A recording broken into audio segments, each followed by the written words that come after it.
మనందరి రక్షకుడైన యేసుక్రీస్తుని గురించిన వివరాన్ని మీకు ఇవ్వాలి అనుకుంటున్నాను. అదే మన పాఠం నేర్చుకోబోతున్నది.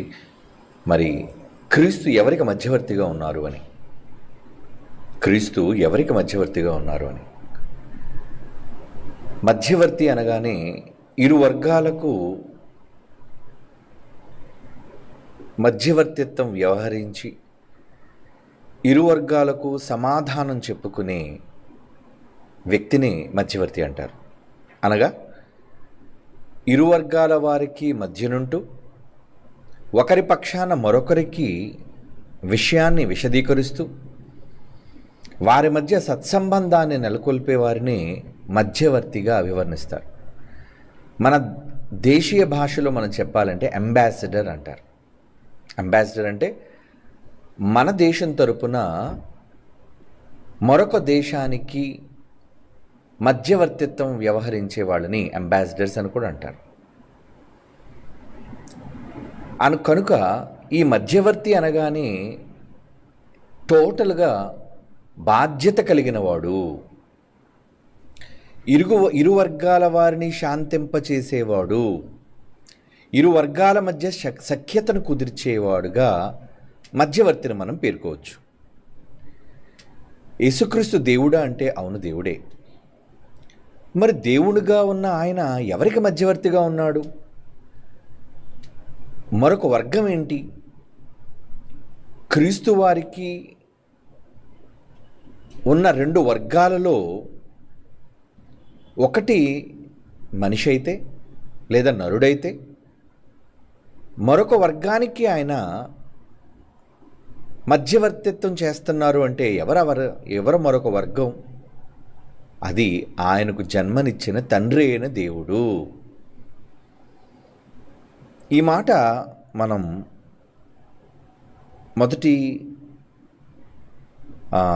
మొదటిగా కొన్ని మాటలు మనం చదువుకొని మనం ముందుకు వెళదాం. ఆయన ఎవరి విషయంలో మధ్యవర్తిగా వ్యవహరిస్తున్నారు అన్నది మనం చూడగలిగితే బైబిల్ నుండి ఒక మాట మనం చదువుకొని ముందుకు వెళదాం. అది అపోస్తలుడైన పౌలు తిమోతి గారికి రాసిన మొదటి పత్రిక 2వ అధ్యాయం. అపోస్తలుడైన పౌలు తిమోతి గారికి రాస్తున్న మొదటి పత్రిక 2వ అధ్యాయం 5వ వచనం. 2వ అధ్యాయం 5వ వచనం. దేవుడు ఒక్కడే, దేవునికిని నరులకును మధ్యవర్తి ఒక్కడే. అంటే దేవుడు వేరుగా ఉన్నాడు, నరులు వేరుగా ఉన్నారు. ఈ ఇరు వర్గాల వారికి మధ్యవర్తిత్వం వ్యవహరించే వ్యక్తి కూడా వేరేగా ఉన్నారు. ఈరోజు చాలామంది దేవుణ్ణి దేవుళ్ళుగా అంగీకరించిన వాళ్ళు ఉన్నారు. చాలామంది అంటే ఒక్క దేవుడే ఒక్క దేవుడే ఒక్క దేవుడే అని చెప్పుకునే వీళ్ళు అటు దేవునికి ఇటు నరులకు కూడా ఒక దేవుడే మధ్య నుండి మధ్యవర్తిత్వం చేస్తున్నారు అన్నది ఈ మాట ఎంతో స్పష్టంగా చెబుతుంది మనకి. మధ్యవర్తి అనగానే మరొకరు కూడా లెక్క చెప్పుకోవాలి. ఈయన ఇరు వర్గాలకు సమ్మతిని కుదురుస్తూ ఇరు వర్గాల పక్షాన ఒకరితోనొకరు మాట్లాడుతూ అటు దేవునికి ఇటు నరులకు మధ్యవర్తిగా వ్యవహరిస్తున్నారు అని బైబిల్ స్పష్టంగా చెప్పింది. అంటే ఒక్క దేవుడే మధ్యవర్తిగా వ్యవహరించి, ఒక్క దేవుడే దేవుడుగా వ్యవహరించి మనుష్యులకు ఆయన మధ్యవర్తిత్వం చేయవలసిన అవసరం ఏముంది? ఆలోచించండి. దేవుడు ఒక్కడే. ఈరోజు చాలామంది వాళ్ళ యొక్క నమ్మకాలలో ఒక అపనమ్మిక అనేది చోటు చేసుకుంది. ఏంటి అపనమ్మిక? దేవుళ్ళు ఎందరో లేరు, ఒక్క దేవుడే ఉన్నాడు. ఆ ఒక్క దేవుడే ఆయా కాలాల్లో రకరకాల దేవుళ్ళుగా ఆయనే కనబడుతున్నాడు అని చెప్పుకుంటూ మరి అర్ధరహితమైన ఆధారరహితమైన బైబిల్ నుండి ఆరోపణలు చేస్తూ క్రైస్తవ సమాజాన్ని గలిబిలి చేస్తున్న కొందరు దుష్ట సమాజం యేసుక్రీస్తు వారు మధ్యవర్తి అయితే ఆయన ఎవరికి లెక్క చెప్పాలి, ఎవరికి ఆయన విధేయత చూపించాలి. ఆయనే తండ్రిగా ఉంటే, ఆయనే కుమారుడిగా వ్యవహరిస్తే, ఒక్క వ్యక్తే ఒక వర్గంగాను, ఒక్క వ్యక్తే మధ్యవర్తిగాను ప్రవర్తిస్తే మీరు ఒప్పుకుంటారా? Straight question. రెండు వర్గాల మధ్య విరోధం వచ్చింది. ఇరు వర్గాల మధ్య విరోధం ఏర్పడినప్పుడు ఇరు వర్గాల పక్షాన మాట్లాడకుండా మధ్యవర్తిగా వ్యవహరిస్తూ ఎలాంటి వ్యక్తిని మీరు ఏర్పాటు చేసుకుంటారు చెప్పండి? మధ్యవర్తిగా వ్యవహరించే వ్యక్తి ఏ ఒక్క వ్యక్తి పక్షాన ఉండనివానిగా మూడవ వ్యక్తిగా అతను ఉండాలి. బాగా వినండి, మూడవ వ్యక్తి. అంతేగాని ఎవరితోనైతే మీకు వివాదం వచ్చిందో, ఎవరితోనైతే మీకు విరోధం వచ్చిందో ఆ విరోధం ఉన్న వ్యక్తే మీతో విరోధం పెట్టుకొని ఆయనే మధ్యవర్తిగా కూర్చున్నాడు అనుకోండి, చర్చల్లో, శాంతి చర్చల్లో, మీరు ఒప్పుకుంటారా చెప్పండి? ధర్మ ప్రకారంగా మీరు ఒప్పుకుంటారా? ఒప్పుకోరు.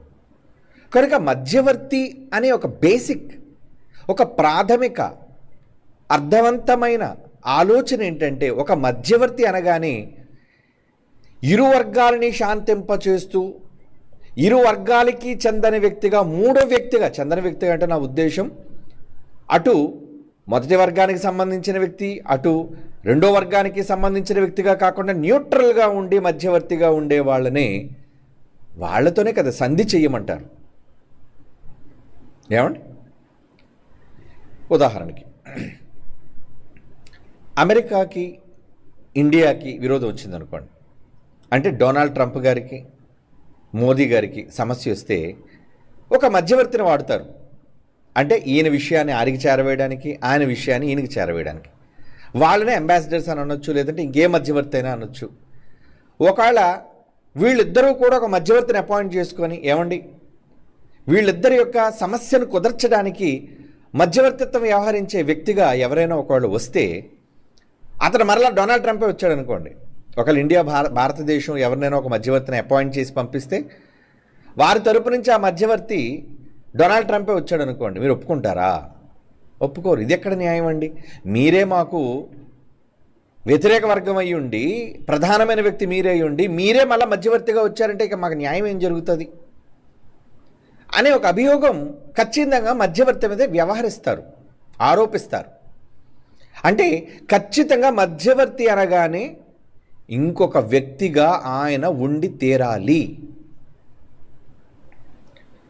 అమెరికా మధ్యవర్తిత్వం వ్యవహరించింది ఎవరి విషయంలో? ఈ మధ్యన జరిగిన యుక్రెయిన్, ఏమండి యుక్రెయిన్కి రష్యాకి జరిగిన యుద్ధంలో, అలాగే హమాస్కి, అలాగే ఇజ్రాయెల్కి జరిగిన వివాదంలో అమెరికా తలదూర్చి మొత్తానికి శాంతి చర్చలు చేస్తూ యుద్ధాన్ని ఆపాలి అనే ఒక ఆమోదాన్ని తీసుకొచ్చి, ఒక పెద్ద మనిషిగా అమెరికా వ్యవహరించి, డొనాల్డ్ ట్రంప్ వ్యవహరించి ఇరు దేశాల మధ్య కాల్పుల విరమణ చేయించాడు. అవునా? ఇందులో హమాస్కి చెందిన వ్యక్తి లేడు, ఇజ్రాయెల్కి చెందిన వ్యక్తి లేడు. ఏమండి?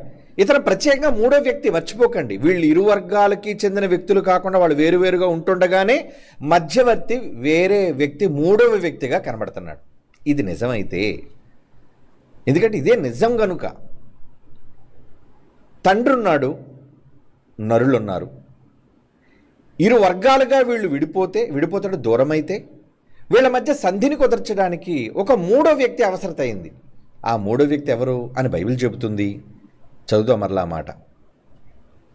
మొదటి తిమోతి పత్రిక 2:5 చదువుతున్నాం. దేవుడు ఒక్కడనగా అందరికీ తండ్రి అయిన దేవుడు ఒక్కడే, మర్చిపోకండి. ఎందుకంటే ఈ దేవుళ్ళను గూర్చిన వివాదం చాలామంది అంగీకరించలేక, దేవుడు అనగానే అందరూ దేవుళ్ళు అంటే, అవును దేవుళ్ళే, ఏ దేవుడు? ఏమండి? అందరూ సీజర్లే, ఏ సీజర్? అందరూ జార్జ్లే, ఏ జార్జ్? అందరూ ఫరోలే, ఏ ఫరో? ఒక కామన్ వర్డ్ తీసుకొని ఒక్కడే ఉండాలి అనే ఒక అర్ధరహితమైన వివాదానికి తెర మీద తీసుకొచ్చారు వీళ్ళు. ఇక్కడ మీరు అంతా తెలివిగా ఆలోచించాల్సింది ఏంటంటే, దేవుడు ఉన్నాడు, అయితే దేవుడు అనగానే ఆ దేవునిలో తండ్రి అయిన దేవుడున్నాడు, కుమారుడైన దేవుడున్నాడు, పరిశుద్ధుడైన దేవుడు కూడా ఉన్నాడు. పరిశుద్ధాత్మ ఆయన పేరు. వీరు ముగ్గురు విడివిడిగా ఉన్నారు అన్నది బైబిల్ ఘోషిస్తున్న నిజం. కానీ దాన్ని అంగీకరించలేక నరులకు మధ్యవర్తిత్వం చేయడానికి తండ్రి ఒకవేళ 3 కాలాలలో ముగ్గురుగా కనిపించే ఏకదైవమే అనే ఒక అబద్ధాన్ని వీళ్ళు చెబుతూ ప్రతిపాదిస్తూ ఏమంటే దేవుడే వాళ్ళతో విరోధం తెచ్చుకొని మరలా దేవుడే మధ్యవర్తిగా మారి రావటం దేవునికి అంత దౌర్భాగ్యమైన అవసరత ఏముంది చెప్పండి? ఏం డైరెక్ట్గా దేవుడు డీల్ చేయలేడా? ప్రవక్తలను పెట్టుకోలేడా? ఏమండి మధ్యవర్తిని ఎవరన్నా పంపలేడా? ఆయనే క్రీస్తుగా రావటం ఏంటి? ఆయనే తండ్రిగా మరలా కనబడడం ఏంటి? కనుక ఇవన్నీ అర్ధరహితమైన ఆలోచనలు. బైబిల్లో ఎన్నో రెఫరెన్సులు, ఎన్నో భావాలు పరిశుద్ధాత్మ దేవుడు రాయిస్తూ నేను నన్ను పంపిన తండ్రి కూడా ఉన్నాము అని గతంలో చెప్పిన అనేక లెసన్స్లో, తరగతులలో మీరు నేర్చుకున్నారు. కానీ వాటన్నిటిని పక్కన పెట్టి ఎలా ఉన్నా బైబిల్లో ఇక్కడ భావం మాత్రం ముగ్గురుగా కనిపించే ఏకదైవం అని మాట్లాడుతున్నారు. కనుక ఇక్కడ ఈ వచనాలు మనం చూడగలిగితే ఎంత స్పష్టంగా ఈ వచనాల్లో రాయబడిందో ఒక్కసారి మరలా చదవండి ఆ మాట. ఏమంటున్నాడు? దేవుడు ఒక్కడే, దేవునికిని నరులకును మధ్యవర్తియు ఒక్కడే. ఆయన క్రీస్తు యేసని నరుడు, క్రీస్తు యేసుగా పిలువబడిన నరుడు. అలాగనే దైవం కాదా? మొదటి కొరింథీ పత్రిక 8వ అధ్యాయం చూడగలిగితే గతంలో చదివించాను, మరొక్కసారి ఈ సందర్భంలో మీకు జ్ఞాపకం చేస్తాను. కొరింథీలకు రాసిన మొదటి పత్రిక 8వ అధ్యాయం 5వ వచనం నుంచి, ఆకాశమందేనను భూమి మీదేనను దేవతలు అనబడిన వారు ఉన్నను. ఏమండి మనకు ఒక్కడే దేవుడు ఉన్నాడు, వన్ గాడ్.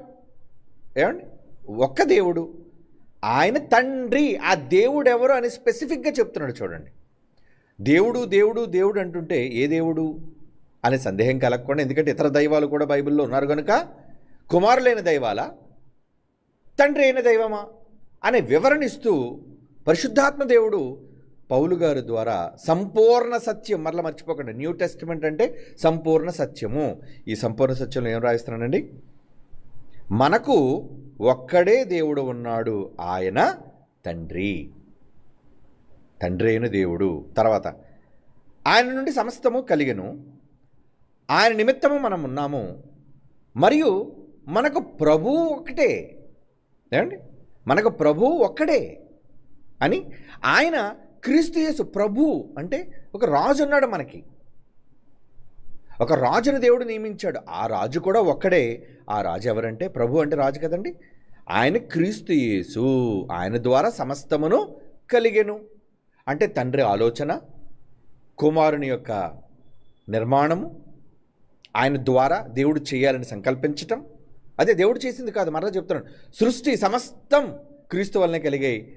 అలా చెయ్యమని దేవుడే క్రీస్తుని నియమించి, నాయన నువ్వే చెయ్యి ఇవన్నీ అని తనకు సర్వాధికారం ఇచ్చి, సర్వశక్తులు ఇచ్చి, తనలో నుంచి భాగంగా ఆయన తీసి ఆయనకు అప్పగించాడు. ఇది బైబిల్ వేదాంతం, బైబిల్ విధానం అని మనం అనుకోవాలి. ఆయన క్రీస్తు యేసు, ఆయన ద్వారా సమస్తమును కలిగెను, ఆయన ద్వారా సమస్తమును కలిగిన వారము, మనం ఆయన ద్వారా కలిగిన వారము. కనుక ఇక్కడ తండ్రి కనబడుతున్నాడు, మనం కనబడుతున్నాం, మధ్యవర్తి మరొకరు కనబడుతున్నారు. ఆ మధ్యవర్తి ఎవరో కాదు, యేసుక్రీస్తు వారు అని స్పెషల్గా ఇక్కడ చెబుతున్నాడు. చూడండి, దేవునికి నరులకు మధ్యవర్తి ఒక్కడే, ఆయనే క్రీస్తు యేసు అనే నరుడు. అందుకే యోహాను సువార్త 14వ అధ్యాయం 6వ వచనంలో మనం చదువుకునే చాలాసార్లు మనల్ని ఒప్పించి మనల్ని అంగీకరింపచేసే మాట ఏంటది? యోహాను సువార్త 14వ అధ్యాయం 6వ వచనం ఏమంటున్నాడు చూడండి. అక్కడ యేసు అంటున్నారు, నేనే మార్గము సత్యమును జీవమును, నా ద్వారానే తప్ప ఎవడును తండ్రి యొద్దకు రాడు. నా ద్వారా అంటున్నాడు. ద్వారా అంటే మీడియేటర్. యేసుకున్న ప్రధానమైన అర్హత ఏంటంటే నేను మధ్యవర్తిని నాయన. అంటే యేసుక్రీస్తు వారు భూమి మీదకి రావాల్సిన అవసరం ఏముంది? తండ్రి రాలేదు, ఆయన రాడు. ఒకవాడు వస్తే ఆయన చూచి ఏ నరుడు బ్రతకడు. కనుక ఇప్పుడు తండ్రి యొద్దకు మనము చేరాలి అంటే తండ్రి వేరేగా ఉన్నాడు, మనం వేరేగా ఉన్నాం. మనలను తండ్రి యొద్దకు చేర్చాలి అంటే ఒక మీడియం కావాలి. ఏమండి? ఒక మధ్యవర్తి కావాలి, మీడియేటర్ కూడా కావాలి. అతను ఎవరంటున్నాడండి? నా ద్వారానే తప్ప, ఐఎమ్ ద ఓన్లీ మీడియేటర్. నా ద్వారా నేను ఎక్కడికి తీసుకెళ్తాను? తండ్రి దగ్గరకు. ఏమంటే ఒక మినిస్టర్ గారిని కలవాలంటే మినిస్టర్ గారికి ఎవరు ఉంటారు? పిఏ, ఒక ఐఏఎస్ అధికారి ఉంటాడు. మినిస్టర్ గారి దగ్గర అపాయింట్మెంట్ తీసుకోవాలి అంటే డైరెక్ట్గా మినిస్టర్ గారిని కలవడానికి అవ్వదు. మధ్యవర్తిగా పిఏ గారిని కలవాలి. పిఏ గారి దగ్గరికి వెళ్ళాలి, విషయాన్ని మనం విన్నవించాలి, ఆయన అనుమతించాలి, మనల్ని మినిస్టర్ గారి ముందుకు తీసుకుని వెళ్ళడానికి ఆయన అంగీకరించాలి. అవునా?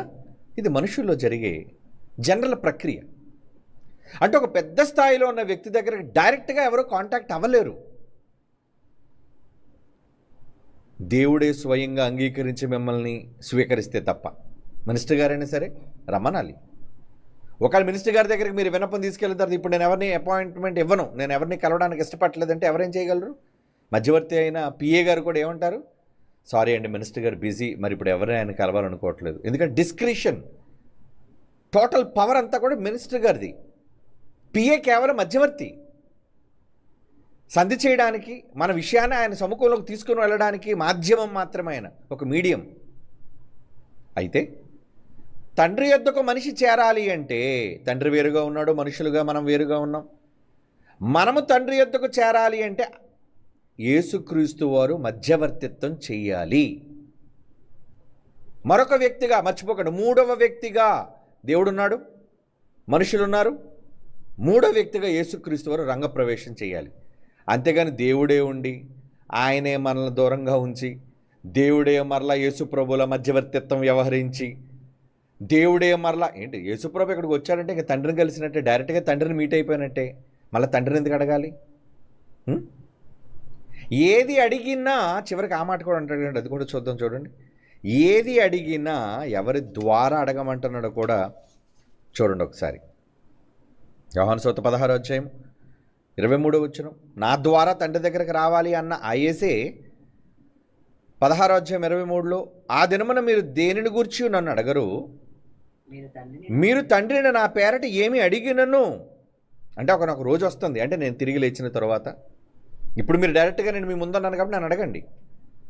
మీరు నా పేరట నన్ను అడిగినా నేను చేస్తాను అని చెప్పాడు ఒక సందర్భంలో. కానీ ఒకానొక టైం వస్తుంది, ఆ దినమున అంటే నాకు సర్వాధికారం ఇవ్వబడిన దినమునా. ఏమండి? మీరు దేనిని గురించి ఇక నన్ను అడగవలసిన పని లేదు, ఎందుకంటే మీరు తండ్రిని నా పేరిట ఏమి అడిగినను ఆయన మీకు అనుగ్రహించనని మీతో నిశ్చయముగా చెప్పుచానంటే ఇచ్చే వ్యక్తి ఒక ఆయన ఉన్నాడు. మీరు నన్ను అడగాలి, నా ద్వారానే ఆయన అడగాలి. అప్పుడు ఆయన అంగీకరించి నేను మీ యొక్క విన్నపాన్ని విజ్ఞాపనని తండ్రి దగ్గర తీసుకువెళ్తే ఆయన యాక్సెప్ట్ చేస్తే మీకు రిప్లై వస్తుంది, ఆయన యాక్సెప్ట్ చేయకపోతే మీకు రాదు. అంటే మధ్యవర్తి, మీడియేటర్, మనకి దేవునికి సంధి కుదిర్చే మాధ్యమం. ఇప్పుడు ఎక్కడో లైవ్లో ఉండి చూస్తున్నారండి, లైవ్లో ఉండి మీరు నా మాటలు వినడానికి మధ్యన మాధ్యమం ఉంది, అదేంటి? ఇంటర్నెట్. ఏమండి? అంతర్జాలం. ఈ అంతర్జాలం మమ్మల్ని కలిపింది. అంటే same time, at a time. ఇప్పుడు స్వయంగా ప్రత్యక్షంగా నా మాటలు మీరు వినగలుగుతున్నారు అంటే ఆయా ప్రాంతాల్లో ఉండి మిమ్మల్ని నన్ను కలిపిన ఒక మాధ్యమం ఇంటర్నెట్. మధ్యవర్తిత్వం చేస్తుంది అది. ఇంటర్నెట్ కట్ అయింది అనుకోండి, ఏమవుతుంది? డిస్కనెక్షన్. అలాగే ఎక్కడో సమీపింపరాని తేజస్సులో ఉన్న దేవునికి భూమి మీద ఎక్కడో ఉన్న ఒక చిన్ని మనిషికి ఒక నెట్వర్క్ ద్వారా మధ్యవర్తిత్వం చేసి వారి ఇరువురిని కలపడానికి యేసుక్రీస్తు వారు మాధ్యమంగా వ్యవహరిస్తున్నారు. అందుకే ఆయన అన్నాడు, మీరేమి చేసినను, మాట చేత క్రియ చేత ఏమి చేసినా మీకంటూ ఒక మీడియం ఉంది. ఆ మీడియం ఏంటది? నేనే. కొలస్సీ పత్రిక 3వ అధ్యాయం 17వ వచనం చూడండి. కొలస్సీ పత్రిక 3వ అధ్యాయం 17వ వచనం. మరియు మాట చేత గాని మాట చేత గాని క్రియ చేత గాని మీరేమి చేసినను ప్రభు అయిన యేసు ద్వారా తండ్రి అయిన దేవుడు అన్నాడు. చూడండి, తండ్రి ఆయన దేవుడు. మరి యేసు దేవుడు కాడా? కుమారుడైన దేవుని ద్వారా తండ్రి అయిన దేవునికి, చదవండి ఇప్పుడు ఆ మాట, మరియు మాట చేత క్రియ చేత. అందుకే మనం ప్రార్థన చేసినప్పుడు ఈ ప్రార్థన యేసునామం అని ఎందుకు అడుగుతున్నాం? ఇద్దరు ఒకటే అయినప్పుడు, ఒక్కరే తండ్రిగా కుమారుడిగా సింహాసనం మీద కూర్చున్నప్పుడు, డైరెక్ట్గా ఆయనతో మాట్లాడుతున్నప్పుడు, ఏమండి మరలా యేసు ప్రభు ప్రస్తావన ఎందుకు తీసుకురావాలి? లేనప్పుడు, ఆ క్యారెక్టర్ లేనప్పుడు. ఈ పిచ్చోళ్ళు ఎలా మాట్లాడతారంటే, క్యారెక్టర్ ఉంది కానీ వ్యక్తి లేడు. క్యారెక్టర్ ఉండి వ్యక్తి లేకపోవడం ఏంటి? పాత్ర ఉంది కానీ మనిషి లేడు. పాత్ర ఉంటేనే మనిషి ఉంటాడు, మనిషి ఉంటేనే పాత్ర ఉంటుంది. ఏమండి అంటే కనీస జ్ఞానం, అవగాహన లోపం.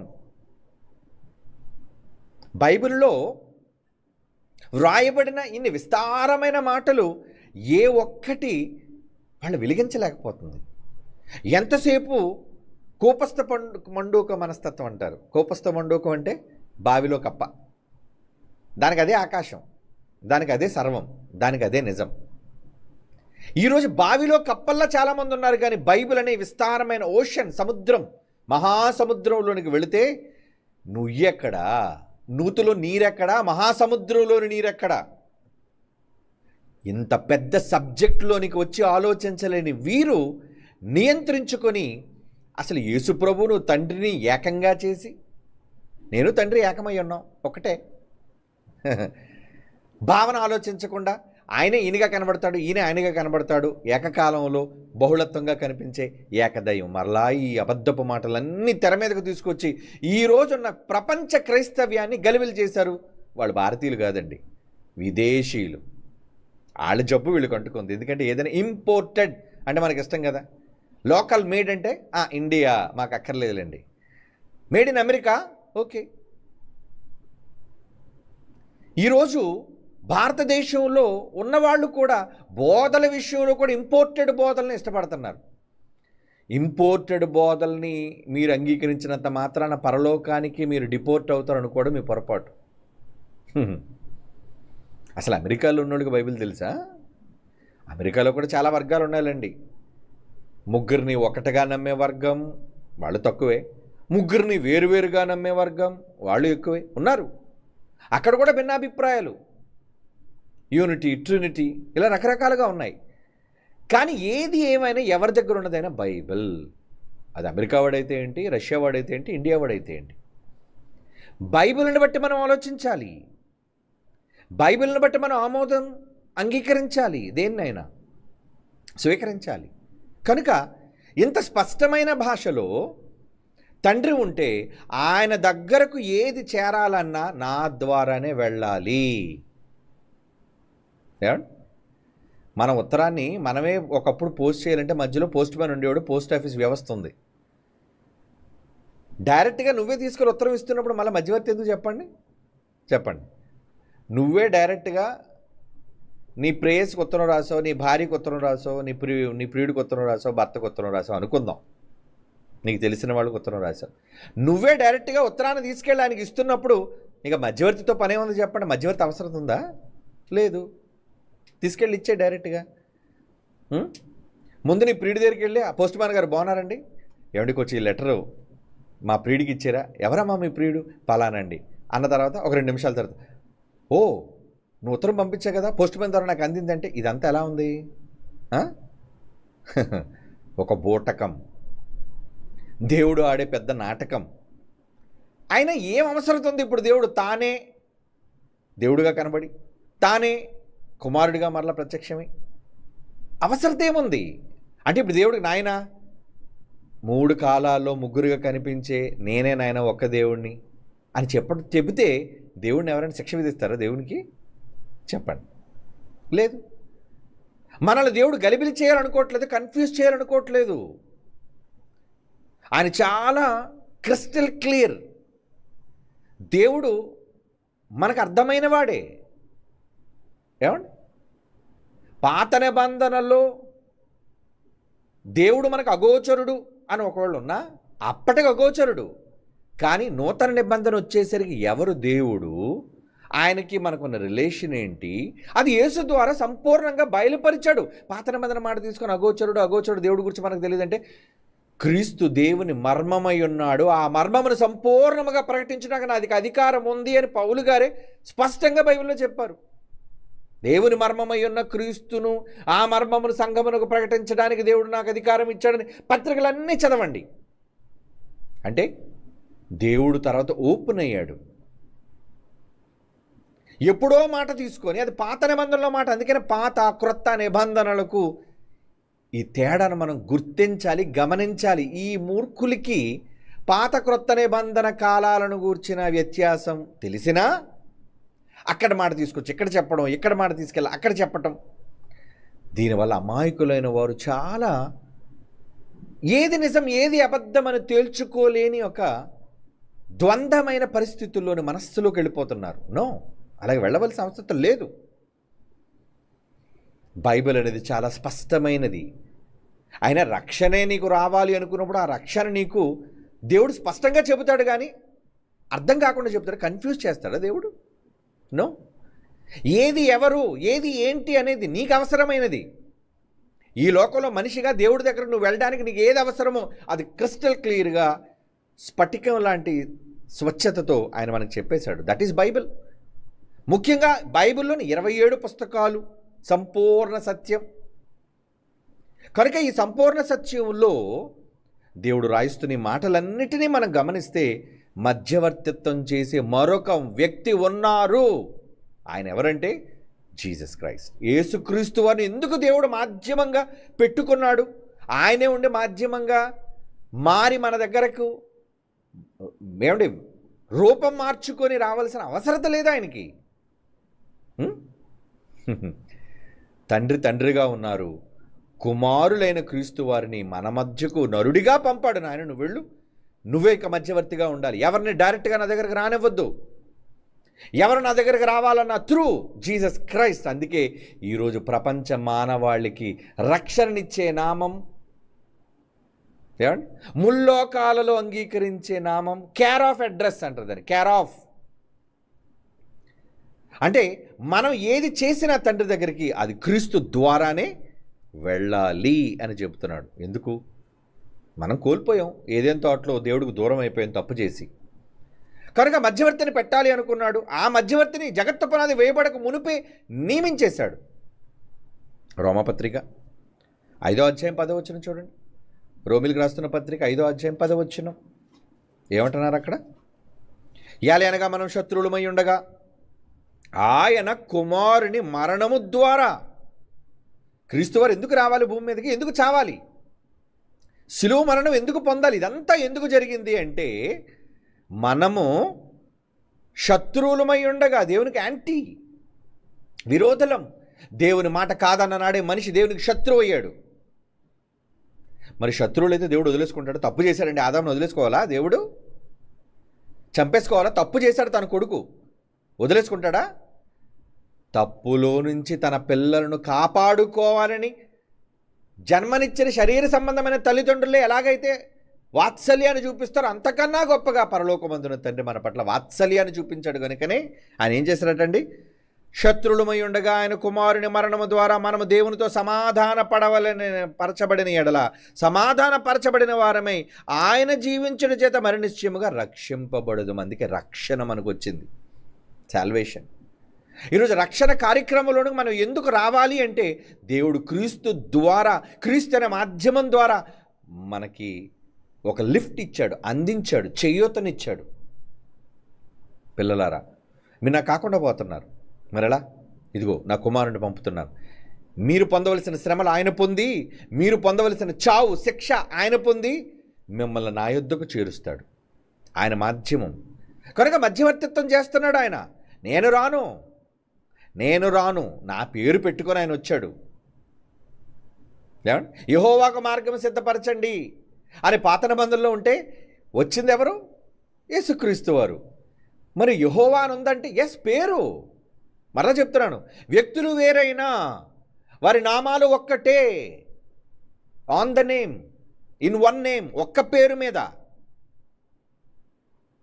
ఒక్క పేరు మీద. ఏంటి 10 మంది స్నేహితులు తమ స్నేహితుల వివాహానికి వెళ్ళారనుకోండి, అందరూ ఒక్కొక్క బహుమతి మనం కొంటే తక్కువగా ఉంటుంది, 10 బహుమతులు ఇవ్వచ్చు, కానీ అది ఖరీదైంది కాదు, కాబట్టి మనం 10 మంది కలిసి మన డబ్బులన్నీ వేసుకొని ఒక గిఫ్ట్ కొందాం అనుకుంటారు. అప్పుడు ఖరీదైన గిఫ్ట్ వస్తుంది. అప్పుడు ఏం రాస్తారు? ఏమంటే ఇచ్చే గిఫ్ట్ ఒక్కటే, కానీ ఇచ్చింది ఎంతమంది? 10 మంది. గిఫ్ట్ ఒకటి ఉంది కాబట్టి ఒక్కడా ఇచ్చినోడు కాదు, 10 మంది సహకరిస్తే వచ్చిన గిఫ్ట్ ఇది. అంటే అందరూ ఇచ్చినట్టేనా? అందరూ లేరనా? ఉన్నారు. అలాగే దేవుడు కూడా మనల్ని తన యొద్దకు చేర్చుకోవడానికి ఏమండి తన కుమారుడైన క్రీస్తుని తన నామంలో పంపించాడు. క్రీస్తు వచ్చాక తన కుడిపార్శ్వాన్ని కూర్చోబెట్టుకొని పరిశుద్ధాత్మ దేవుణ్ణి మరలా అదే నామంలో భూమి మీదకి పంపాడు. వచ్చిన ఆయన నువ్వు అక్కడే ఉండాలి, నువ్వు పరలోకం రాకూడదు అని చెప్పాడు. అంటే పరిశుద్ధాత్మ దేవుడు సదాకాలము ఏమండి మనతోనే ఉండాలి కదా, పరలోకాన్ని విడిచిపెట్టి మనతోనే ఉండాలి, మనతోనే ఉండాలి, ఉండిపోయాడు. మరి పరలోకంలో లేడు తండ్రి ఒకవేళ పరిశుద్ధాత్మ దేవునిగా రూపాంతరం చెంది వస్తే అప్పుడు పరలోకంలో ఎవరు లేరనా? సింహాసనం ఖాళీగా ఉందనా? లేదు. దేవుని పిల్లలారా, తను ఎందుకు ఆయన ముగ్గురుగా చూపించుకుంటున్నాడు అంటే మనం వేరుగా ఉన్నాము, ఒక కుటుంబంగా వాళ్ళు ఉన్నారు. ఆ మాట కూడా మీకు చెప్పాను. పరలోకమందున్న కుటుంబానికి కూడా దేవుడు తండ్రే. పరలోకం కూడా కుటుంబం ఉందంటే ఫ్యామిలీ ఉంది, ఆ ఫ్యామిలీకి కూడా ఒక ఫాదర్ ఉన్నాడు. పరలోకమందును భూమి మీదను ఉన్న ప్రతి కుటుంబానికి తండ్రి అన్నాడు. అంటే భూమి మీద ఉన్న కుటుంబాలకే కాదు, పరలోకంలో ఉన్న కుటుంబానికి కూడా ఆయన తండ్రిగా వ్యవహరిస్తున్నాడు అని. ఎవరూ లేకుండా ఆయనే తండ్రి, ఆయన కుమారుడు, ఆయన పరిశుద్ధాత్మైన మళ్ళీ ఆయన కుటుంబం ఏంటో ఒక్కడుగా. కాబట్టి ఇక్కడ మధ్యవర్తి అనగానే క్రీస్తుని ఎందుకు పంపాల్సి వచ్చింది? యేసుక్రీస్తు వారు మధ్యవర్తిగా ఎవరికున్నారు, ఎందుకున్నారు? తండ్రి అయిన దేవుణ్ణి మనతో సమాధానపరచడానికి ఆయన మధ్యవర్తిగా ఉన్నారు. అందుకే ఆయన కుమారుని మరణం ద్వారా మనము దేవునితో సమాధానపరచబడిన ఎడల సమాధానపరచబడిన వారమై ఆయన జీవించడం చేత మరణిశ్చయముగా రక్షింపబడదు అంటున్నాడు. చూడండి, మరొక మాట కూడా చదువుదాం. హెబ్రీయులకు రాసిన పత్రిక 7వ అధ్యాయం 26వ వచనం. హెబ్రీయులకు రాస్తున్న పత్రిక 7వ అధ్యాయం 25వ వచనం. ఈయన తన ద్వారా దేవుని యొద్దకు వచ్చి వారి పక్షమున, తన ద్వారా అంటే ఉన్నారా? ఎస్, ఉన్నారు. క్రీస్తు వేరుగా ఉన్నాడు, తండ్రి వేరుగా ఉన్నాడు. ఏకకాలంలో, మరలా చెప్తున్నాను, ఏకకాలంలో ఈయన తన ద్వారా దేవుని యొద్దకు వచ్చి వారి పక్షమున విజ్ఞాపన చేయుటకు నిరంతరము జీవించుచున్నాడు. అంటే ఎవరు వెళ్ళినా క్రీస్తు ద్వారానే తండ్రి యొద్దకు చేరుకోవాలి అన్న నియమాన్ని ఎవరు చేశారు? యేసుప్రభు వారు చేసిన నియమం కూడా కాదు ఇది. తండ్రి అయిన దేవుని నిర్ణయం, plan of father, plan of God అనొచ్చు. ఏ గాడ్? ఏ దేవుడు? తండ్రి అయిన దేవుడు. కుమారులైన దేవుళ్ళలో ఎవరు? ఏ కుమారుడైన దేవుడు? క్రీస్తు కుమారుడైన దేవుడు, తండ్రి అయిన దేవుడు యెహోవా. ఏమండి? కనుక ఆయన దగ్గరికి వెళ్ళడానికి ఏమన్నాడంటే దేవుని యొద్దకు వచ్చేవారి పక్షమున విజ్ఞాపన చేయుటకు నిరంతరము జీవించుచున్నాడు అంటున్నాడు. చూడండి, ఇంకా మరొక మాట చూద్దాం. 1 యోహాను పత్రిక 2వ అధ్యాయం 1-2 వచనాలు చూడండి. 1 యోహాను పత్రిక 2వ అధ్యాయం 1-2 వచనాలు. నా చిన్న పిల్లలారా, మీరు పాపము చేయకున్నట్టుగా ఈ సంగతులను మీకు వ్రాయుచున్నాను. ఎవడైనా పాపము చేసిన యెడల నీతిమంతుడై యేసుక్రీస్తు అనే ఉత్తరవాది, ఆదరణకర్త తండ్రి యొద్ద మనకున్నాడు. ఆయనే మన పాపములకు శాంతికరమై ఉన్నాడు. మన పాపములకు మాత్రమే కాదు, సర్వలోకములకు శాంతికరమై ఉన్నాడు. అంటే యేసుక్రీస్తు వారు ఎలా ఉన్నారంటే ఉత్తరవాది. అంటే అడిగితే ఏమంటాను ఆయన, వీడి కోసం ఏమంటా చెప్పు, తండ్రి ఒక్కసారి వాడిని కూర్చి దయదల్చండి తండ్రి. అంటే మన పక్షాన విజ్ఞాపన చేయడానికి. భూమి మీద మనలో ఉన్న తన కొడుకైన పరిశుద్ధాత్మ వేరు, ఆయన పరలోకంలో లేడు. యేసు వెళ్ళిపోయిన తర్వాత భూమి మీదకి వచ్చేసాడు. ఏమండి? ఆయన ఇక్కడే ఉండాలి, మీతోనే ఎల్లప్పుడూ ఉండుటకై మీ దగ్గర పంపించాను పరిశుద్ధాత్మని అన్నాడు, వచ్చాడు. కనుక ఈయన మనలో ఉంటుండగా మధ్యవర్తిగా యేసుప్రభువును పెట్టి ఆయన ఏమన్నాడు? ఆయన ఏమని చెప్తున్నాడండి? మీరు పాపం చేయకుండా ఈ సంగతులు మీకు రాయిచున్నాను, ఎవడైనా పాపం చేసిన ఏళ్ళ నీతిమంతుడైన యేసుక్రీస్తున్న ఉత్తరవాది ఎక్కడున్నాడు? ఈయన తండ్రి యొద్ద మనకున్నాడు. పరిశుద్ధాత్మడు తండ్రి యొద్ద లేడు, మనలో ఉన్నాడు. ఆయన విజ్ఞాపనలు చేయగలడంటే తండ్రికి వేడుకోగలడు మనం చేస్తున్నదాన్ని. కానీ డైరెక్ట్గా దేవుని దగ్గరే ఆయన కుడిపార్శ్వమునే ఎవరున్నారండి? స్వయంగా మనకు రక్షణనిచ్చిన యేసు ప్రభు వారు మధ్యవర్తిగా, నరులకు దేవునికి మధ్యవర్తి. ఎందుకు దేవుడు కుడిపార్శ్వాన్ని ఆయన కూర్చోబెట్టుకోవాలి? పిఏ ఎప్పుడు ఎక్కడ ఉంటే చెప్పండి? మినిస్టర్కి ఇంటి దగ్గర ఉండడు. మినిస్టర్ గారు ఎక్కడుంటే పిఏ అక్కడే ఉండాలి. మినిస్టర్ గారు ఏ క్షణాన్ని ఏది అడుగుతారో తెలీదు. ఎప్పుడూ కూడా ఆయన దగ్గర, ఆయన చెంత అన్నిటికీ సమాధానం చెప్పే వ్యక్తిగా ఉండాలి. అలా దేవుడు దేవదూతను పెట్టుకోవచ్చుగా? నో. దేవదూత ఏంటి? వాళ్ళ కొడుక? దేవదూతలు నా పిల్లలు కారు, వాళ్ళు పనోళ్ళుగానే చేశాను. నా కొడుకు చేశాడు పనోళ్ళుగా. దేవదూతలు సృష్టించడం నా కొడుకు. కానీ నేను నా సొంతగా నా పిల్లలు కన్నాను. అందుకే మిమ్మల్ని కుమారులు అన్నాడు. ఆయన తండ్రిగా చెప్పుకున్నాడు. తన కుమారుడని క్రీస్తుని తన పక్కనే పెట్టుకున్నాడు. నాయన, నేను ఎవరినో నమ్మలేను నాయన. నా కొడుకే నాకు సర్వం అవ్వాలి. నా కొడుకే నాకు మధ్యవర్తిగా ఉండాలి. నరులకు నాకు మధ్యవర్తిగా ఉండాలి. కనుక డైరెక్ట్గా ఎవరి మాట నేను విన్నాం. ఒకప్పుడు దేవుడు ఏమైనా మాట వినాలి అంటే ప్రవక్తల ద్వారా చెప్పించేవాళ్ళు, యాజకుల ద్వారా చెప్పించేవాళ్ళు. కానీ ఇప్పుడు వినాలి అంటే మధ్యవర్తి ఒక్కడే, ఆయన క్రీస్తు యేసు నరుడు.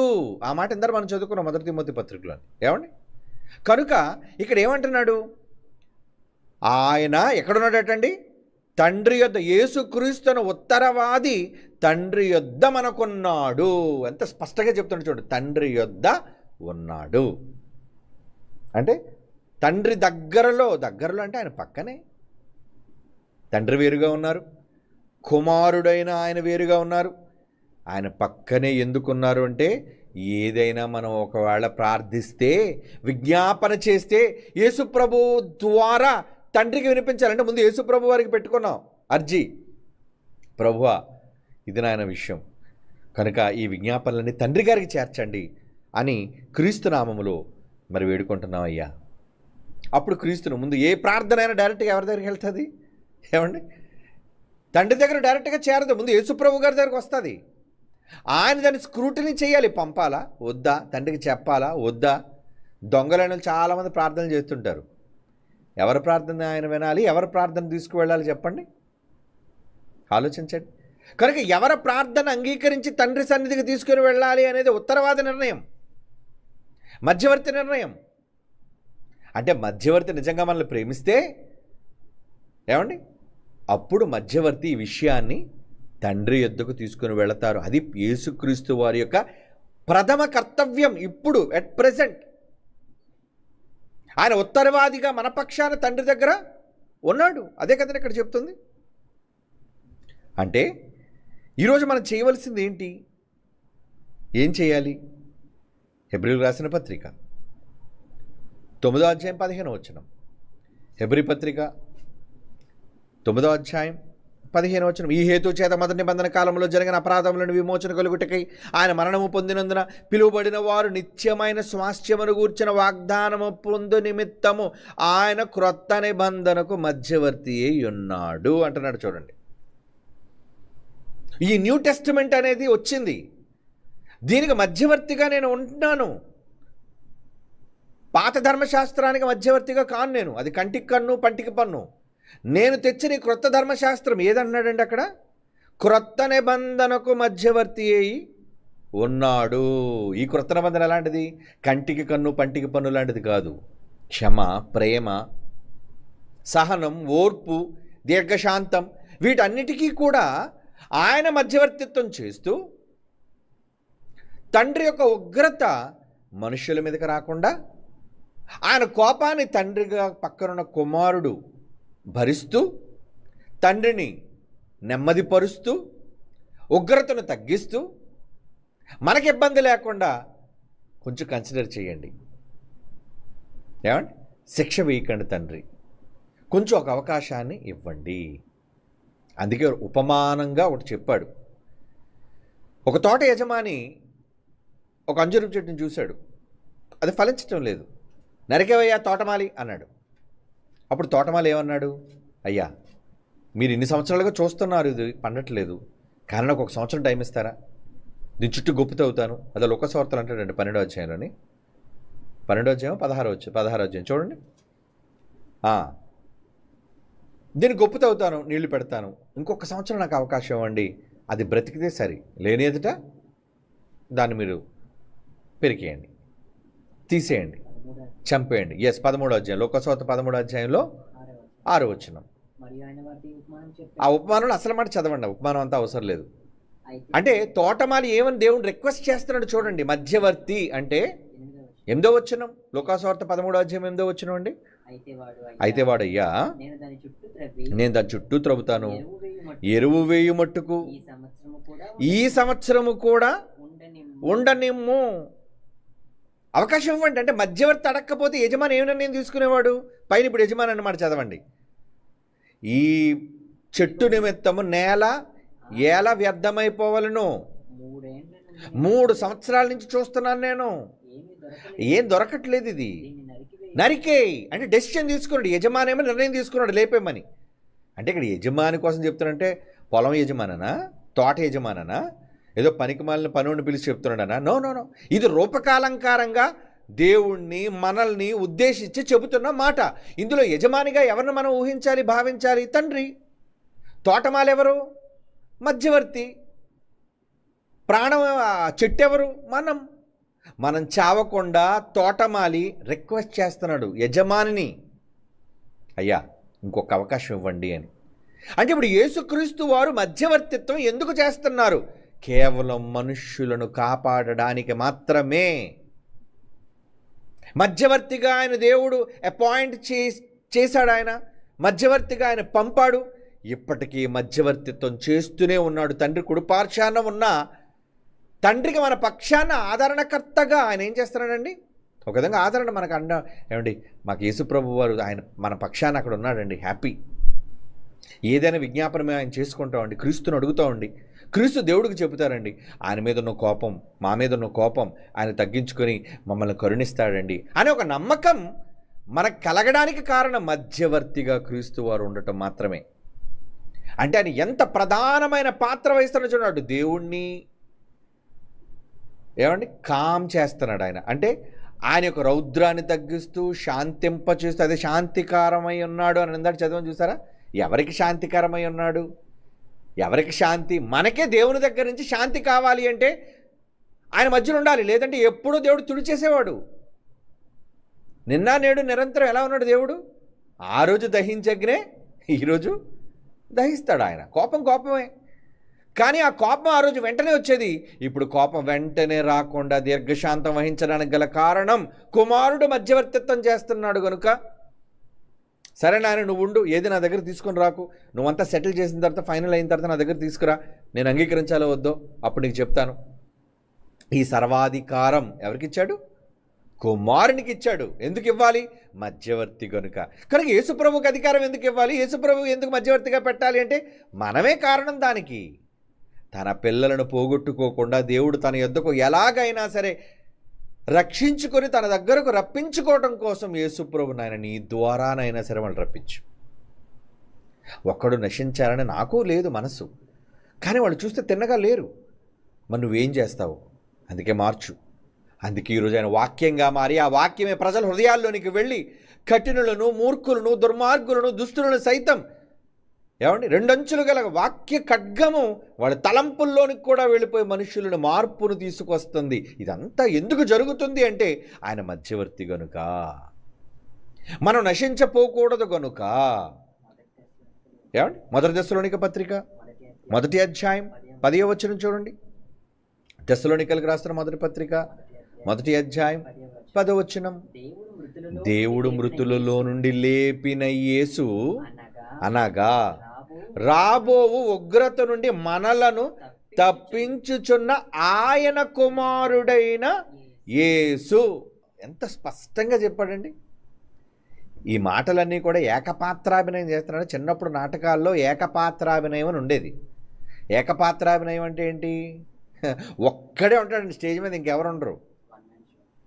1 మ్యాన్ షో అంటారు దాన్ని. ఆడే అన్ని పాత్రలు వహిస్తాడు. హీరో ఆడే, విలను ఆడే, హీరోయిన్ వాడే, ఏమండి, ప్రజలు వాడే, రాజు వాడే, సైన్యం వాడే. చూడడానికి ఎలా ఉంటుంది ఇది? ఏమండి, మనం అనుకుంటాం ఒక్కడ చేస్తే ఏం బాగుంటుందండి? ఏమండి, ఒక తెర మీదైనా ఒక నాటకంలోనైనా ఎక్కువ మంది వారి వారి పాత్రలు వహిస్తే బాగుంటుందా? ఒక్కడే అన్ని పాత్రలు వేస్తే మీకు ఏమైనా రుచిస్తుందా చెప్పండి? ఒక్కడే అన్ని పాత్రల్లో కనబడుతుంది. ఏంటి ఇక్కడ కూడా నీ మొహమే? ఏంటి ఆ పాత్రలో కూడా మళ్ళీ నీ మొహమే కనబడుతుందా? బాబు మార్చండి బాబు, పాత్ర మార్చండి. అందుకే ఏకపాత్రాభినయాలు పోయి, ఏమండి, వన్ మ్యాన్ షోలు పోయి, ఈరోజు చాలామంది అంటే ప్రజలు ఇష్టపడేదాన్ని, ప్రజలు మెచ్చుకునేదాన్ని, ఎక్కువ క్యారెక్టర్స్ కనబడాలి. ఒక్కడే అన్నీ చేసేస్తే ఎలా బాగోదు అది. కనుక దేవుడు అలా మనుష్యులను మాయ చేయడానికి ఏకపాత్రాభినయంలో నటిస్తున్నాడా? కుమారుడిగా, తండ్రిగా, పరిశుద్ధాత్మునిగా మారాడా అని ఎక్కడుంది బైబిల్లో? వాళ్ళు అనుకున్న దానికి ఒక్క బేస్, అందుకే అన్నాను ఒక్క ఆధారం కూడా బైబిల్లో. నాయనా నేను 3 కాలాలలో కనిపించే ఒక్క దేవుణ్ణి అని ఎక్కడా చెప్పలేదండి ఆయన. ప్రతి చోట మేము, నేను, వేరు వేరు వేరు అని వ్యక్తులుగా కూడా, పాత్రలుగా కూడా విడివిడిగానే బైబిల్లో ఎందుకు చెప్పబడింది అంటే, ఏమండి, ఎందుకు చెప్పబడింది? మనకు అర్థం కావాలని. నాయన మమ్మల్ని అందరినీ ఒకటిగా కలిపేకండిరా, మేము వేరురా, మేము వేరు అని చెప్పడానికే కదా ఈ సాక్ష్యాలన్నీ బైబిల్లో. ఎన్ని చదవండి, ఆ సాక్ష్యాలన్నీ మనకు స్పష్టంగా చెప్పేది ఏంటంటే, మేము ముగ్గురుగా ఉన్నాము,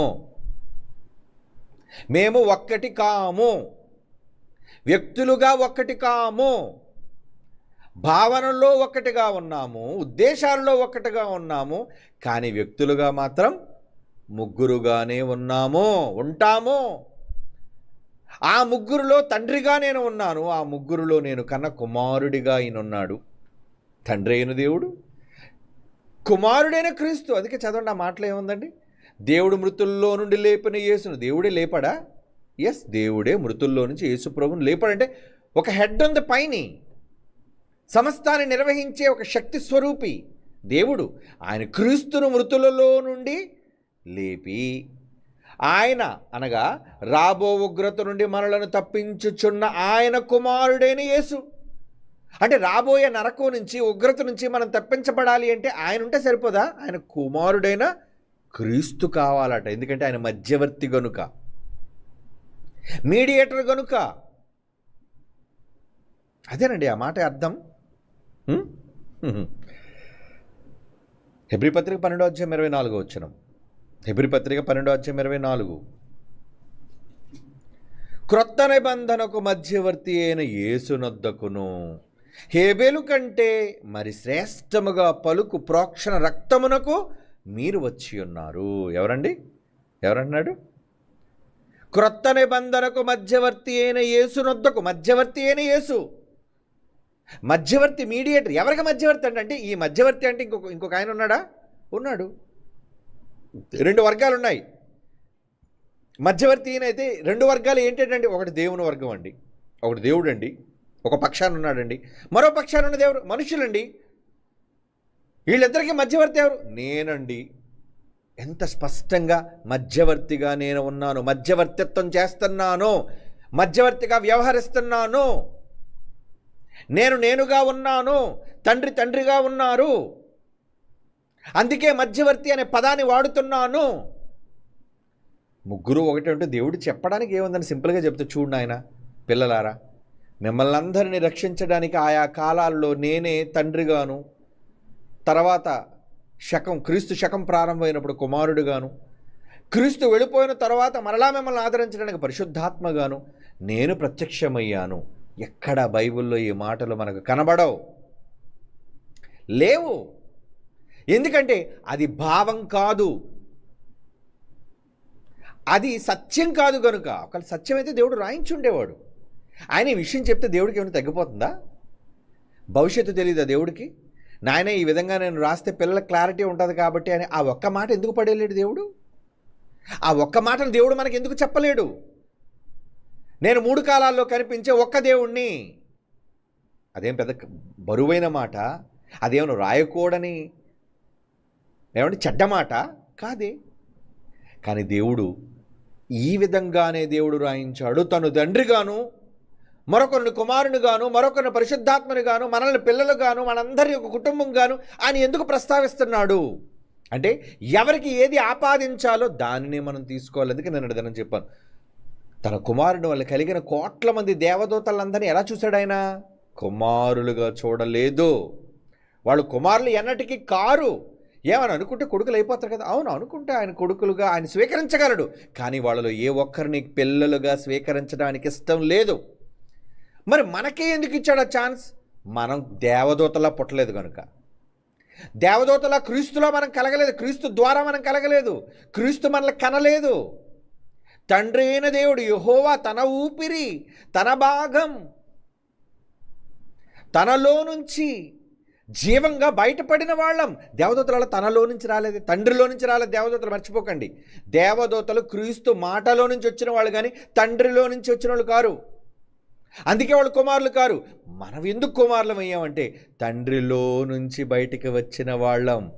తండ్రిలో నుంచి వచ్చాం. అసలు తండ్రిలో ఉన్నామా అనే సందేహం అయితే చాలాసార్లు మనం చదువుకున్న మాట 90వ కీర్తనలోని మొదటి వచనం, తరతరముల నుండి మాకు నివాస స్థలము నీవే అని ఎంత స్పష్టంగా దేవుడు క్రిస్టల్ క్లియర్గా చెప్పాడండి. అంటే మీరు రాకముందు ఎక్కడున్నారు? తరతరముల నుండి మీ నివాస స్థలం ఏది? తండ్రి, దేవుడే. బైబిల్లో రాయబడింది ఆ మాట. అంటే మనం తండ్రినే నివాస స్థలంగా చేసుకొని తండ్రిలో ఉన్నామన్న ఆ మాట కనీస జ్ఞానం ఉన్న ఎవరికైనా, భాష అర్థమైన ఏ ఒక్కరికైనా అర్థమైపోతుందో ప్రభువా, తరతరముల నుండి అంటే ఎన్ని తరాలు ఉన్నాయో ఈ తరాలన్నీ ఎక్కడ నివసించాయి? నివాస స్థలము. మేము ఉన్నది పరలోకం కాదు. మేము ఎవరిలో ఉన్నాము అంటే, ఎందుకంటే వీళ్ళు ఒప్పుకోరు కదండి, దేవునిలో నుంచి వచ్చారంటే ఒప్పుకోరు, దేవుని కుమారులు అంటే ఒప్పుకోరు. మా నివాస స్థలము నీవే, దేవుడే. దేవుడు తండ్రి అయిన దేవుడు. ఏ దేవుడు? మళ్ళా దేవుడు అనగానే తండ్రి అయిన దేవుడు, కన్న దేవుడు. దేవుని పిల్లలారా, అంటే దేవుడు ఈ విధమైన విధానాన్ని ఎందుకు మనకు పరిచయం చేశాడు అంటే, మనం దోషులుగా మారిపోయాం, అందుకు మధ్యవర్తిగా ఆయన అపాయింట్ చేయాలి అనుకున్నాడు. డైరెక్ట్గా పిల్లలుగా మనల్ని స్వీకరించాలి అనుకోలేదు, తన కొడుకు ద్వారానే స్వీకరించాలనుకున్నాడు. అందుకే మనకు ఒక పరీక్ష పెట్టాడు. ఏంటా పరీక్ష? మీరు తన కుమారునితో సారూప్యమైతేనే మిమ్మల్ని అంగీకరిస్తాడు. రోమాపత్రిక 8వ అధ్యాయంలో చాలాసార్లు మనం చదువుకున్న మాట, మనల్ని దేవుడు ఎప్పుడు స్వీకరిస్తాడట? ఎప్పుడు స్వీకరిస్తాడని అక్కడ ఉందో చూడండి. ఏమండి? రోమీయులకు రాసిన పత్రికలో 8వ అధ్యాయంలోని తన కుమారునితో సారూప్యము గలవారము అంటాడు చూడండి. 29 రోమాపత్రిక 8వ అధ్యాయం 29. ఎందుకనగా తన కుమారుడు అనేకులలో జ్యేష్ఠుడు. తన కుమారుడు అంటే ఎవరి కోసం చెప్తున్నాడు? యేసుప్రభు కోసం చెప్తున్నాడు. అనేకులలో జ్యేష్ఠుడగినట్లు దేవుడు ఎవరిని ముందుగా ఎరిగనో, ఎవరిని? మనల్ని. సంకల్పంలో మనల్ని ఎరిగాడు. ఎవరిని ముందుగా ఎరిగనో వారు తన కొడుకు, జ్యేష్ఠ కొడుకు, జ్యేష్ఠుడిగా చేశాడు. ఎవరిని చేశాడు జ్యేష్ఠుడిగా? ఏమండి? జ్యేష్ఠుడగినట్లంటే యేసుప్రభు. ఆ జ్యేష్ఠుడైన యేసుప్రభువుతో వారు తన కుమారునితో సారూప్యము గలవారొకటకు వారిని ముందుగా నిర్ణయించెను అంటున్నాడు చూడండి. అంటే ఇప్పుడు మనం ఎవరిలా కనబడాలి? ఇప్పుడు యేసులా. యేసుకు దైవంగా కనబడ్డాడు లోకంలో. మీరు దైవంగా కనబడరా? మీరు దైవంగా కనబడరా? పోనీ దేవుని కుమారులుగా అన్నారా? దేవుని కొడుకునని చెప్పినందుకే అది దేవదోషణ, రాళ్ళు ఎత్తారు కొట్టడానికి. ఏమండి? మరి ఈరోజు అదే విధానం. దేవుడు కొడుకుంటే ఒప్పుకోం మేము. యేసుప్రభు దేవుడు కొడుకుంటే ఒప్పుకోం. దేవుడు అంతే. అంటే ఆ రోజు శాస్త్రులు, పరిసయ్యులు, దుష్టులైన యూదుల తరం, ఈరోజు క్రీస్తును కుమారుడిగా అంగీకరించలేని ఈ దుష్టతరం. ఏమండి? దేవుడే ప్రభు, దేవుడే. వాక్యం వచ్చిన దైవాలం. దేవుని వాక్యం ఎవరికి వస్తుందో, అందరూ దైవాలం లేదు కదండి. దేవుని వాక్యం ఎవరికి వచ్చేనో, ఏమండి, వారే దైవములు. అందరూ దైవాలు అయిపోరు. అంటే దేవుని వాక్యం రావాలంటే క్రీస్తు రూపం రావాలని అక్కడ అర్థం. తన కుమారునితో సారూప్యం ఎవరైతే సంపాదించుకుంటారో దే ఆర్ గాడ్స్. అంటే నువ్వు పక్కన సహోదరుని క్షమించలేని నువ్వేం దైవంరా? సహోదరుని మీద ద్వేషం, సహోదరుని మీద అసూయ, సహోదరుని మీద కక్ష, పగ సాధింపు, ఇవన్నీ క్రైస్తవుల్లో లేవా? ఉన్నాయి. ఇంక వీళ్ళేం దైవాలు? దయ్యాలు అవన్నీ, వాళ్ళు డీమన్స్ అండి, నాట్ డీటీస్, అంటే దేవుళ్ళు గారని. కనుక ఎవరు దైవములు? చదవండి ఆ మాట, యోహాను సువార్త 10:35. అందుకు యేసు మీరు దైవములనియు నేనే అన్నానని ధర్మశాస్త్రంలో రాయబడింది. లేఖనం, బైబిల్ నిరర్ధకం కాదు అంటే అర్థం లేని మాట రాయించాడు అనుకున్నారా? మొన్నటి వరకు ఒకే దైవం అని ఏమండి సంధి ప్రేలాపనలు పేలిన వీళ్ళు దైవములని మాట చూపించరికి మరి దైవములు ఉన్నారా లేదా? దేవుడు ఉంటూనే ఆయన తండ్రి అయిన దేవుడుగా ఉంటూ పిల్లలైన దైవాలు ఉన్నారా లేదా? ఒప్పుకొని తీరాలి. ఉన్నారండి, వాళ్ళు న్యాయం తీర్చాలి. ఎవడైతే నీకేంటి దైవమా కాదా? పుట్టిన ప్రతి మనిషి దైవం అని మనం అనలేదే. ఏమండి, అందరూ దైవాలు అనేసాము మనం. అక్కడ చెప్పాడు కదా. అంటే ఏది పూర్తిగా వినరు, ఏది పూర్తిగా ఆలోచించరు, ఎవడకు తోచినట్టు వాళ్ళు చెప్పేసుకుంటారు. పోనీయండి, చస్తారు, నరకానికి పోతారు, నో డౌట్. వాక్యాన్ని కలిపి చేరేపోయి వీళ్ళందరూ కూడా పోయేది నిత్యాగ్ని దండన, నిత్య శిక్ష. కనుక ఎవరు దైవములు అని యేసుప్రభు ఇంకా వివరణిస్తున్నాడు చక్కగా. అంటే పాత నిబంధనలో చెప్పబడిన మాటను ధృవీకరిస్తూ ఒక మధ్యవర్తిగా నేను వచ్చి నిజాన్ని చెబుతాను ఈ సమాజానికి. ఏంటంటే వాక్యము, దేవుని వాక్యము, నా తండ్రి అయిన దేవుని మాటలు ఎవరికి వస్తాయో వారే దైవములు అని చెప్పాడా? ఎవరు దేవుళ్ళో? దేవుళ్ళు ఎవరవుతారో చెప్పాడా? అందరూ దేవుళ్ళ? దేవుడులా క్షమలేని వీళ్ళు. యేసుప్రభు దేవుడు ఎందుకయ్యాడు? శత్రువును చూసి క్షమించాడు. ఏమండి, సానుభూతి చూపించాడు, ప్రేమ చూపించాడు, సాత్వికం కలిగిన, ఇవన్నీ దేవుని యొక్క లక్షణాలు.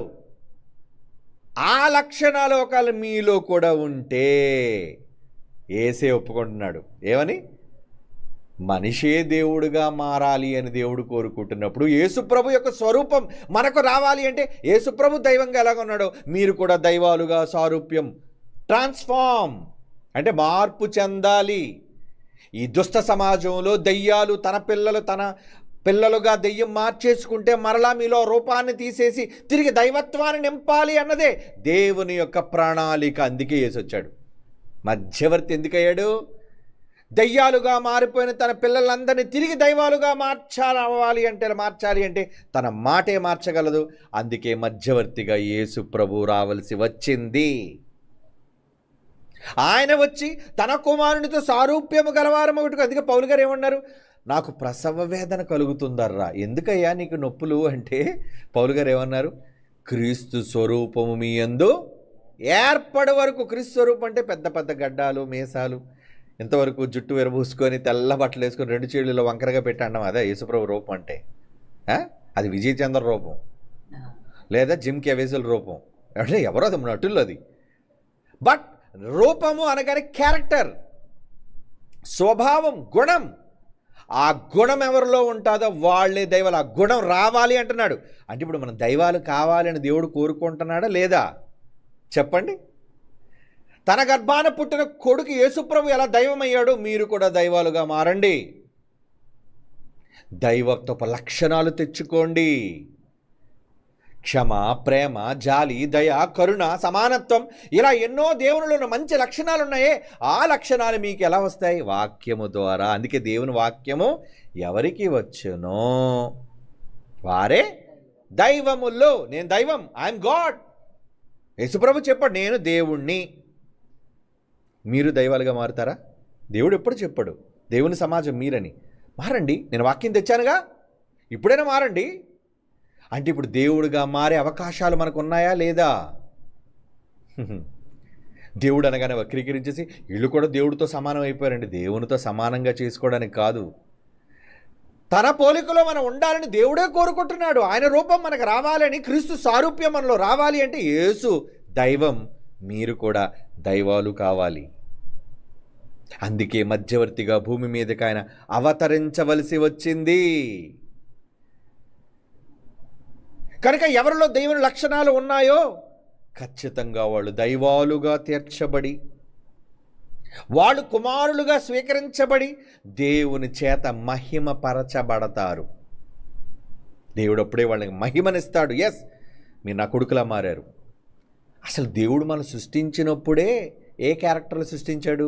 అది కాదు, ప్రారంభానికి వెళ్ళిపోతే ఎండింగ్ మనం దేవునిలాగా మారాలి అన్నది దేవుని సంకల్పం అయితే, ప్రారంభంలో మనం నిర్మించినప్పుడు ఏమన్నాడు? మనము మన పోలిక చొప్పున నరులను చేయదము. ఏంటా పోలిక? ఆదాముకను ముక్కు, కళ్ళు, ఐబ్రోసు, పళ్ళు, పెదాలు అవా? ఫిజికల్ బాడీ అది. దాంట్లో రూపం ఎక్కడుంది? అలా రూపం అంటే ఇన్ని రకాలుగా రూపాలుగా ఎందుకున్నాం మనం? అది కాదు రూపం అంటే. గుణం, దైవ లక్షణం, మనలాంటి గుణగణాలు కలిగిన వాడుగా ఉండాలి మనిషి. నా కుమారుడిని యేసు, నువ్వు నా అలాగే ఉన్నావయ్యా. అచ్చా, వండర్ఫుల్ నాయన. పరిశుద్ధుడా, పరిశుద్ధాత్మ, నువ్వు కూడా భలే ఉన్నావయ్యా, నా అలాగే ఉన్నావు. మన రూపం వీళ్ళకి రావాలి. ఎందుకంటే వీళ్ళు కూడా నా పిల్లలు. మిమ్మల్ని ఎలాగైతే ఇద్దరిని కన్నానో, మీరు ఎలాగైతే నా పిల్లలు అయ్యారో, నేను తండ్రిని కదా, తండ్రి అయిన దేవుణ్ణి. వీళ్లకు కూడా నా రూపాన్ని ఇవ్వాలనుకుంటున్నాను. మన పోలిక చొప్పున నరులను చేయుదము.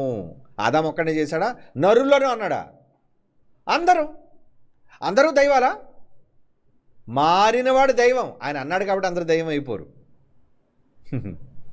అంటే బైబిల్లో ఇచ్చే వివరణ కూడా పూర్తిగా ఆలోచించకుండా ఎలా పడితే వాళ్ళు వక్రీకరించుకొని పోనివ్వండి, నాశనానికి పోతారు.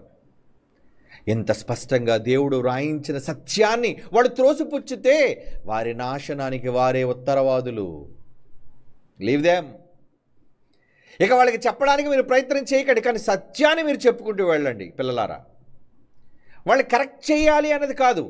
ఇప్పటివరకు నేను చెప్పిన పాఠాలన్నీ కూడా పిల్లలుగా మీకోసం. మొదట్లోనే చెప్పాను, వాళ్ళ కౌంటర్లు కావు ఇవి. వాళ్ళెంత, వాళ్ళ స్థాయి ఎంత వాళ్ళ కౌంటర్ ఇవ్వడానికి? ధూళి లాంటి వాళ్ళు, సమాజానికి చీడలాంటి వాళ్ళు.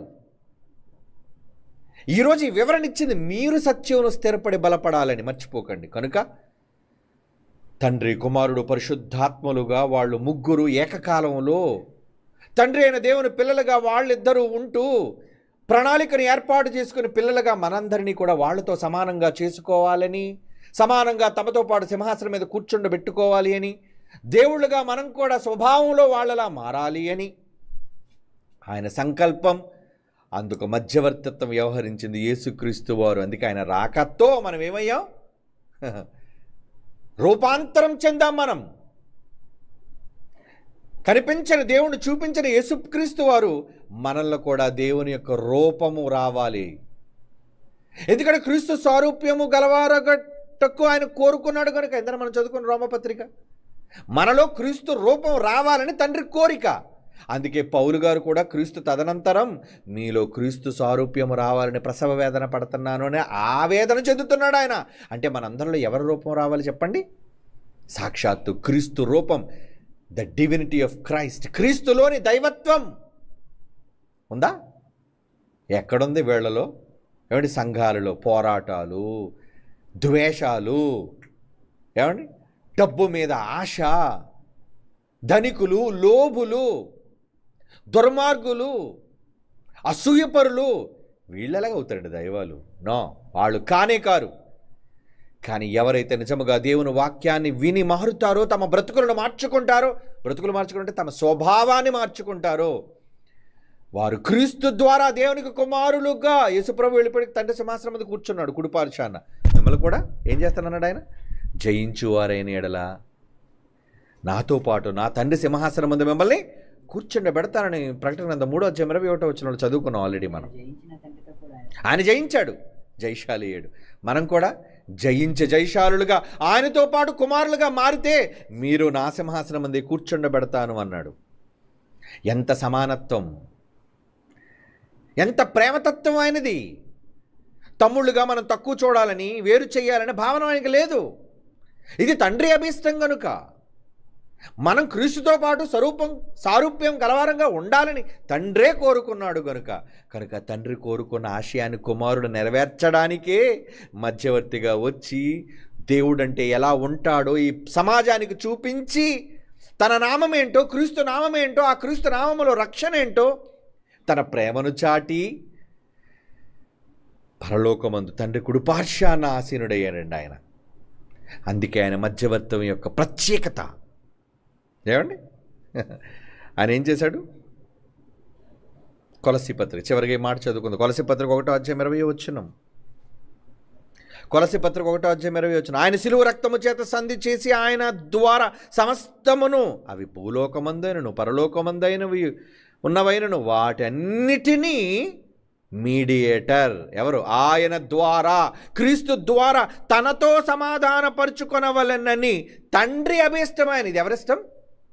తండ్రి ఇష్టం, తండ్రి అభీష్టం, సంకల్పం. సో యేసుప్రభు ఎందుకు మధ్యవర్తిగా మారాడు చెప్పండి? మిమ్ములను దైవాలుగా మార్చడానికి, మిమ్మును తన రూపంలో మార్పు చెందించడానికి. అదండి ఫ్యాక్ట్, రహస్యం.